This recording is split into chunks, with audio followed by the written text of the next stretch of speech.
Good morning, students. In today's lecture, let's see the one example regarding the properties of simple circular curve, horizontal curve. Suppose problem is given in this manner: two tangents intersects at a chainage of 1320.5 meter with the deflection 24 degree.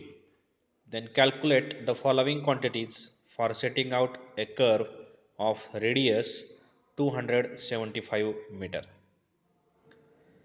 First, tangent length we have to calculate. Second, length of long chord. Third, length of the curve. Then fourth, chainage of point of commencement and tangency. Number 5, apex distance. And number 6, worst sine of curve. These are the quantities we calculate in this problem. The particular problem which is regarding the properties of simple circular curve. काय दिलेलं याच्यामध्ये? तर दोन टँजंट्स आहेत. या particular 1320.50 metre या chain एजला काय होत आहेत? इंटरसेक्ट होत आहेत आणि डिफ्लेक्शन अँगल त्याचा दिलेला आहे, तो आहे 24 डिग्री. म्हणजे chainage of point of intersection पॉईंटचं चेन एज दिलेलं आहे 1320.50 आणि डिफ्लेक्शन अँगल दिला आहे 24 डिग्री. क्वांटिटी फाइंड आउट करायच्यात. Radius is equal to 275 metre is also given. So given data, solution in the next point, solution given data त्याच्यामध्ये काय दिलेलं आहे बघा. Chainage of intersection point is equal to 1320.5, deflection angle phi 24 degree, radius of curve capital R, notations 275 meter, phi r, these are the notations. First काय विचारलं आपल्याला? Tangent length म्हणजेच काय, त्यालाच आपण म्हणतोय length of tangent, that is BT1 और capital BT2. these are the tangents, two tangents. मग त्याच्या लेंथ ऑफ टँजंट ज्या आहेत त्या काय असणार आहेत? त्याचं एक्सप्रेशन काय आहे tangent लेंथचं? r into tan phi by 2. This is the property regarding the length of tangent. In the form of expression कशी कॅल्क्युलेट करायची तीच ह्याची प्रॉपर्टी आहे. Length of tangent is equal to r into tan phi by 2. मग इथं radius non आहे आपल्याला, five 24 degree non आहे. येणारा आन्सर हे काय असणार आहे? इन मीटर्स असणार आहे, because deflection angle is in degrees and radius 275 meter is in meters. That's why calculate the length of tangent 58.45 meter ही आली length of tangent.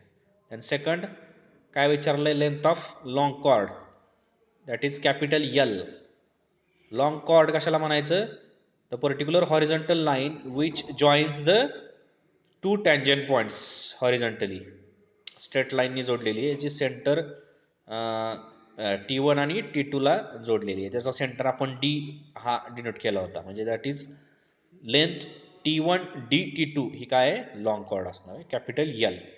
आता इथं फिगर नाही आहे, मी जस्ट एक्सप्लेन करतोय, समजून घ्या. फिगर रेफर करायची आहे तुम्ही. Capital L is equal to twice of r into sine phi by 2. This is again the property of length of long chord.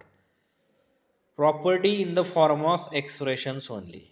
हे समजून घ्या. प्रॉपर्टी म्हणजे हे इथं लगेच तुम्हाला असं वाटेल की sentence in the form of sentence, some parameters, असं काही नाही. इथं काय दिलेलं आहे? एक्सप्रेशन दिलं आहे. Capital L is equal to twice of r into sine phi by 2. इथं r 275, then phi 24 degree. After calculating we are getting 114.35 meter. ही काय आली? कॉर्ड लेंथ आली, दॅट इज लॉंग कॉर्ड आली, कॅपिटल L. देन नंबर 3 काय विचारलंय, length of the curve, that is curve length, म्हणजे actual arc याची लेंथ काय ती विचारलेली. ठीक आहे, length of curve capital CL त्याला आपण म्हणूया, डिनोट केलंय CL असं, is equal to pi R into phi degree divided by 180 degree. इथं स्पेशली डिग्री का म्हणतोय मी, बिकॉज काही सिच्युएशनमध्ये जो डिफ्लेक्शन अँगल आहे तो रेडियन्समध्ये पण दिलेला असतो, मग त्याला परत कन्वर्ट करावं लागतंय डिग्रीजमध्ये, त्यावेळेस तुम्हाला मिळणारा आन्सर जे आहे ते काय असणार आहे, इन मीटर्स असणार आहे. म्हणून length of curve is equal to pi R phi degrees divided by 180 degree. Pi multiply by 275 capital R into 24 degree phi दिलाय divided by 180 degree is equal to 115.19 meter. ही आली लेंथ ऑफ कर्व. नेक्स्ट काय विचारलेलं आपल्याला, change of point of commencement and tangency, म्हणजे इथं दोन्ही tangent पॉईंटचं चेनेज विचारलेलं आहे. Chainage of point of commencement because starting point that is called as commencement, म्हणजे फर्स्ट टँजंट पॉईंटचं चेनेज विचारलं आहे. Second is the last chainage of point of tangency that is second tangent point, हा इथं विचारलेला आहे. First of all, we are going to calculate the first tangent point change is equal to change of intersection point minus length of tangent, that is tangent length त्याच्यामधून वजा करायची. मग आता आपल्याला इनिशियली गिवन आहे की पॉइंट ऑफ इंटरसेक्शन जो आहे, जो असतो B, असं आपण त्याला नोटेशन दिलेलं आहे, capital B, because AB and BC are the rear tangent and forward tangent, दोन टँजंट आहेत.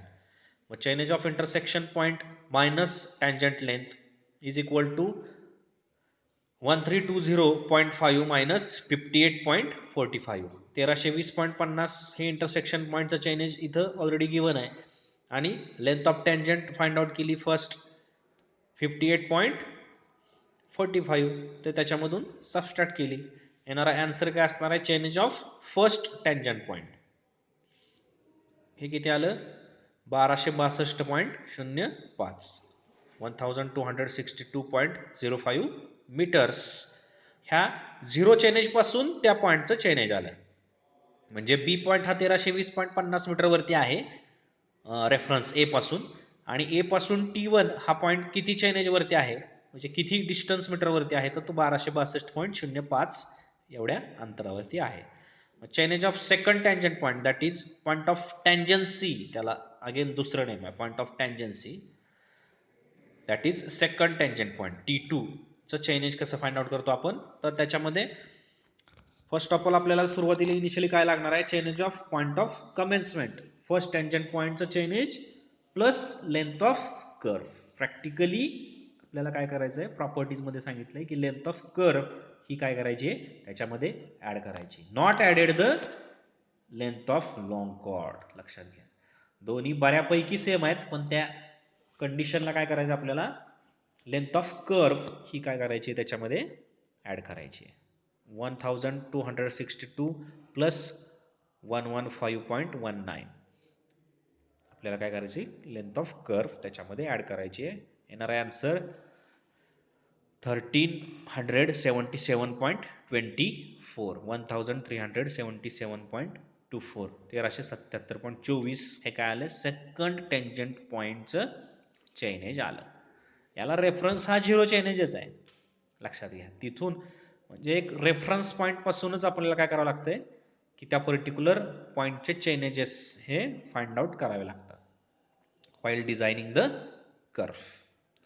Then second last काय विचारलंय, apex distance, next quantity apex distance, काय एक्सप्रेशन आहे, r into bracket sec phi by 2 minus 1. Again this is the property regarding the apex distance. Apex distance means काय, कशाला म्हणायचं apex distance, properties मध्ये तुम्हाला back जावं लागेल, प्रॉपर्टी मध्ये बघावं लागेल. Apex distance that is BE, point of intersection to summit point of curve, ह्याला काय म्हणायचं आहे, apex distance r into sec 5/2 minus 1. मग आता इथं रेडियस किती दिलेली आहे, 275 into bracket sec 24 degree divided by 2 minus 1 sec 1/cos. कॅल्क्युलेटरमध्ये कसं तुम्ही वापराल, कॅल्क्युलेटर यूज करत असताना सेक 5/2 हे डायरेक्टली घेता येत नाही आपल्याला, तर तिथं 1/cos 5/2 असं आपल्याला करावं लागेल मायनस 1. मग अपेक्स डिस्टन्स आपल्याला किती मिळालंय, 6.14. Apex distance from intersection point to summit point of curve, BE, bachelor of engineering असं लक्षात ठेवलं तरी हरकत नाही. Then last quantity versed sine of curve, that is distance DE from centre point of long chord D to summit point of curve. Summit point of curve हा common point आहे दोन्हीमध्ये. Apex हा वरून घेतला जातो बी पासून, आणि versed sine of curve which is centre point of long chord capital D, तिथून तुम्हाला काय करायचं आहे, up to summit point of curve E जो आहे तो डिस्टन्स काय असणार आहे, वर्स्ट साइन ऑफ कर्व असणार आहे. आता ह्याला रिमेंबरिंगसाठी तुम्हाला एक क्ल्यू सांगतो की DE, distance DE that is diploma in engineering असं लक्षात ठेवायचं आहे ह्याच्यामध्ये. DE versed sine of curve, this is the property of simple circular curve. Put करा values, 275 in bracket 1 minus cos 5/2. येणारा आन्सर दॅट इज 6.009 मीटर्स. हे काय असणार आहे, वर्स्ट साइन ऑफ कर्व असणार आहे. These are the quantities regarding this problem. इथं तुम्हाला ज्या विचारलेल्या क्वांटिटीज आहेत त्या सगळ्या आपण फाइंड आउट केलेल्या आहेत. ठीक आहे, थँक्यू.